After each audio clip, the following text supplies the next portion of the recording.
أجمل حاجة كان من الممكن أن نبداو بها هاد العام الجديد واللي هو رباح الرجاء على سان داونز، وأجمل حاجة في هاد الحياة وهو هاد الجمهور هذا واللي شخصيا أنتمي ليه، وتحية على داكشي اللي داروا البارح. ومن بين الحوايج أيضا الزوينين اللي شفنا البارح وهو عاوتاني بعض اللاعب كبروا في هاد الماتش هذا، على سبيل المثال بوكري. وما نساوش هاد الشخص هذا اللي دار خدمة كبيرة البارح، وحتى طريقة التحرك ديالو في التيران راه يشكر عليها، ما غيفهمني غير اللي كان البارح في التيران. وختاما ما نساوش هالة إرحال، المطلب اللي لن يتغير ولو النتيجة اللي بغات تكون في الرجاء. الحمد لله الرجاء جاب 3 بوان ضد سان داونز، وتحية للناس اللي كانوا كيتسناونا غادي نتقصاو البارح، ولو انه 80% ديال الرجاويين كاملين ما كانوش سايقين في الرجاء. والسبب راه ماشي انه ما سايقينش في فرقتهم، وانما السبب المشاكل وداكشي اللي واقع حاليا وسط الرجاء. والناس اللي كانوا كيتسناونا راه غادي نتقصاو البارح راكم عارفين فاش تشدوا دابا. الامال ما زالت قائمه في العصبه، والمصير ديالنا بين يدينا. ربحوا ماتشاتنا غادي ندوزو. كون اكيد الا كانت فقط الجرينتا اللي كانت في الماتش ديال البارح فراك غتربح الماتشات ديالك بسهوله. المهم مرحبا بكم في فيديو بعد الماتش. كيف ديما غادي ندويو على هذا الماتش هذا واشنو طرا فيه، فخليك معنا من الاول حتى الاخر.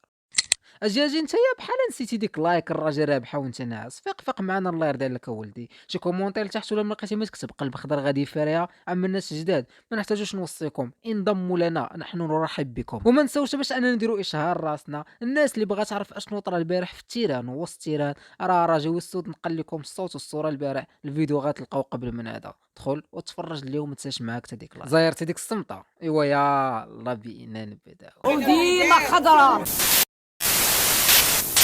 اجمل حاجه يقدر الواحد يبدا بها هذا الماتش هذا واللي هي التحفه الفنيه من الجماهير الرجويه. ميساج اللي كان اوبو، واظن انه وصل للمعنيين بالامر. التشكيله ديال الماتش اللي بداتو صراحه بدات كعادتها نفس التشكيله اللي حطيناها في الفيديو قبل الماتش. بما ان العراسي ما داخلش فعرف بان الامور طيبه. الماتش بدا بضغط كبير من الرجاء، ومع قالوا بسم الله مع شبكات وعلى انغام سلموا لي على مو تفارات. من بعد 10 دقائق من اللعب سان داونز بانوا بانهم عارفين القوالب. شدها امر على شي بوطه صغيره وصيفطها لزنيتي، ولكن الحمد لله انها ما سقاتش اليوم. الرجاء والضغط بدون فائده، وسان داونز كتستغل لي كونتر وحتى هما بدون فائده. الرجاء باش نكونوا واقعيين كتوصل البوطو ماشي مره وماشي جوج وماشي ثلاثه، ولكن وكانهم كيجيوك مع كيوصلوا البوطو كيجيو الشلل الدماغي ما كيبقاوش عارفين ما يديروا بها. غادي نقزوا الدقيقه 36 وهنا فين كيبان لك من بين اهم المشاكل اللي كاينين في الرجاء حاليا واللي هو وسط الميدان. وكانهم دايرين في المودو باس 1 2 3 4 5 6 هاك مشى بحال ما كانوش.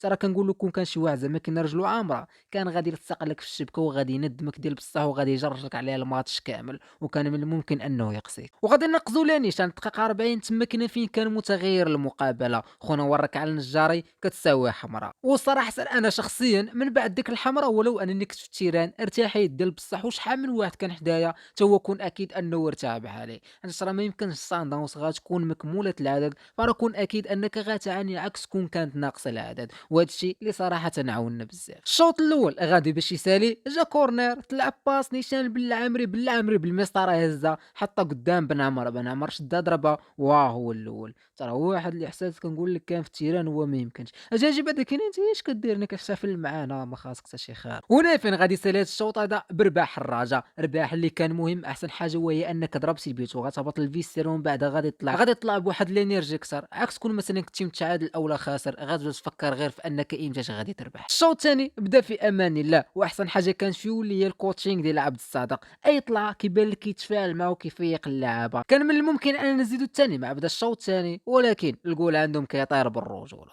الشونج الاول دخل المعموري بودا وخرج بكورو، وصراحه كون بقى بكورو كون اكيد انها كانت غتشرى على حمراء. الرجاء واحسن حاجه دارت في هذا الشوط الثاني هذا هي ما تبقاتش موطاوسي بنسبه ديال 100%. يعني ما رجعوش للور كاملين وبداو كيتسناو غير الماتش يسالي. بالعكس كانوا بعض اللقطات اللي كان من الممكن انهم يجيو منهم بيوز، وهذا الشيء اللي خلى ساندونس باش انها ما تبادرش في الهجوم كثر، علاش خايفين على راسهم خصوصا انهم منقوصين الاعداد. الدقيقه 67 بوغرين حط تبصيل ديال الدجاج للزرعوني. كتسمع ليه غير هز الخبز وكول، ولكن الزرعوني طاح ليه التبصيل. كره ديال البيت فاصا فاس مع البوطو وضاعت بدل البشاعه. راه كنقول لك ما يمكنش كدرني خاطري ديك الساعه. صراحه بحال هاد اللقطات هادو ما خاصهمش يتزقلوا. كان من الممكن ان تجي كنت متعادل او لا ان تجي كنت خاسر، وكون اصلا كون ماركيتي كنتي غتخلي الجمهور يرتاحوا حتى اللعابه يرتاحوا. ولكن دوماج النعمه كتضيع قدام عينينا. الدقيقه 76 زيلا دخل، الدقيقه 79 زيلا خرج.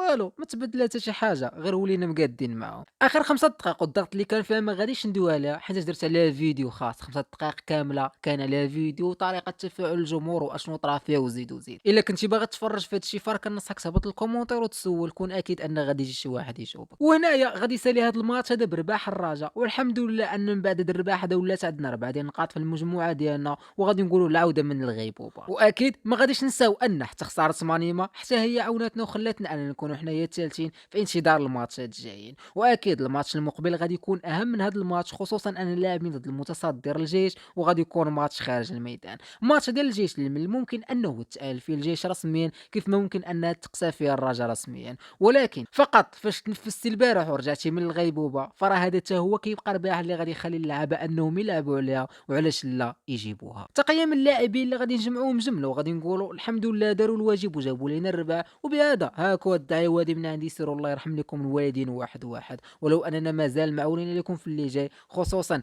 ان اللي تابعنا صعب من هذا الشيء اللي دوزنا. فقط كونوا رجال كيف ما الجمهور واقف راجل مع هذه الفرقه، وان شاء الله الامور غتكون طيبه. وهنايا غادي نكون وصلنا، خلينا نقول لكم هذا الشيء اللي كاين. نتوما ما تنساوش انكم تبارطاجيو معنا الاراء ديالكم في الكومونتيرات، بانوا قولنا كيفاش بان لكم الماتش، كيفاش كيبان لكم مسير الرجاء في العصبه، واش ان شاء الله غادي يكون خير او لا الامور لن تكون طيبه. وحاليا فرمقني نقول لك بيس.